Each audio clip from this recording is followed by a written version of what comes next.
C'est quoi la meilleure série de tous les temps? C'est probablement la question que l'on me pose le plus souvent à chaque fois que je dis que je suis journaliste série. Le problème, c'est que je déteste cette question puisque pour moi, elle ne devrait pas exister. Je trouve qu'il y a une nuance très importante entre faire un classement des meilleures séries, c'est-à-dire comparer et classer des séries qui n'ont rien à voir entre elles, et faire une liste des séries à voir absolument, pour se construire une certaine culture. Car faire des listes au final c'est comme donner des suggestions en fonction des qualités des séries et de leur importance dans l'histoire. Et du coup, nous c'est comme si on recevait un guide qui nous permettait ensuite d'entrer dans l'univers. Alors que faire un classement, c'est affirmer que parmi toutes les séries existantes, il y en a forcément une qui est meilleure que toutes les autres. Et c'est probablement la chose la plus stupide. Déjà, pour oser faire un classement des meilleures séries, ça induit donc qu'on a regardé toutes les séries, pour pouvoir les comparer ensuite. Donc qu'elles soient américaines, anglaises, françaises, scandinaves, asiatiques, etc. Déjà que j'ai personnellement du mal à être à jour dans la trentaine de séries que je regarde, et j'ai encore plus de mal à croire que quelqu'un a déjà réussi à tout voir, que ce soit dans les anciennes séries, comme les nouvelles. Mais bon, à la limite, c'est pas le point le plus important, je peux comprendre qu'on fasse des sacrifices. Mais par contre, celui qui suit, c'est celui qui me dérange le plus. Comment est-ce qu'on peut comparer une série dramatique à une comédie? Les deux genres n'ont pas du tout le même objectif. Pour ceux qui suivent un peu le foot, c'est comme l'élection du Ballon d'Or, où on tente d'élire le meilleur joueur du monde en comparant des attaquants à des défenseurs. Et le problème, c'est qu'on peut le remarquer assez régulièrement, c'est pas forcément le meilleur qui gagne, c'est celui qui impressionne le plus grâce à ses statistiques et ses actions. Sauf que c'est injuste et c'est même plutôt vicieux. Parce que quand un attaquant marque un but, on va tout de suite dire que c'est exceptionnel et on va en faire un monstre. Par contre, quand un défenseur bloque un tir, eh ben on va juste dire que c'est normal et qu'il a fait son boulot. Et bah au final, avec les séries, c'est un petit peu pareil. Ainsi, avec une comédie, on va avoir tendance à se dire « Ouais, elle m'a fait rire, mais en même temps, c'est ce que je lui demandais. » Alors qu'avec une série dramatique, on va être étrangement beaucoup plus ouvert. Et c'est dingue ce qu'elle développe à l'écran. Elle m'a emmené quelque part, ça a développé un truc... Ok, d'accord, mais ça veut pas dire que faire rire, c'est quelque chose de facile et qu'il faut le sous-estimer. Comme le fait d'arrêter un tir, c'est pas juste être devant le ballon, tendre le pied et le bloquer. Il y a autant de travail, de timing et d'entraînement. Et là, on se rend bien compte de l'absurdité du classement des meilleures séries, c'est quand on regarde les cérémonies de récompense.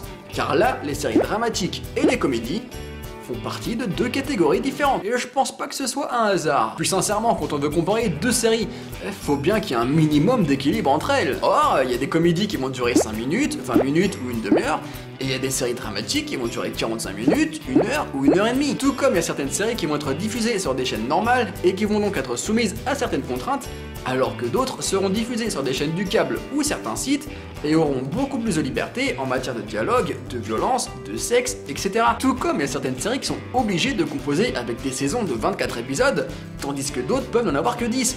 Et ça joue forcément sur l'écriture, le budget et l'ambition. Donc non, les séries ne sont jamais vraiment égales quand elles sont comparées.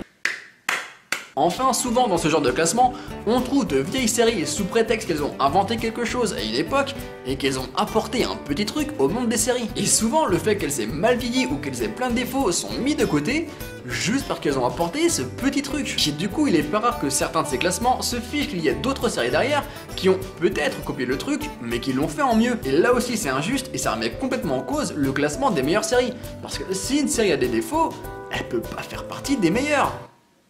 Et c'est pour ça que plutôt que de faire un classement des meilleures séries de tous les temps, c'est plus intéressant de faire une liste des séries à voir absolument. De cette façon, on peut librement partager des œuvres qui, malgré leurs défauts, ont une place très importante dans le monde des séries et qu'il peut être intéressant de voir pour mieux en comprendre l'histoire et l'évolution. Alors attention, je ne veux évidemment pas dire qu'on ne peut pas avoir un classement de nos séries préférées. Là, on entre dans un autre domaine. Là, il s'agit d'un classement personnel et totalement subjectif, et on sait très bien que ce ne sont pas toujours les meilleures séries qui sont à l'intérieur.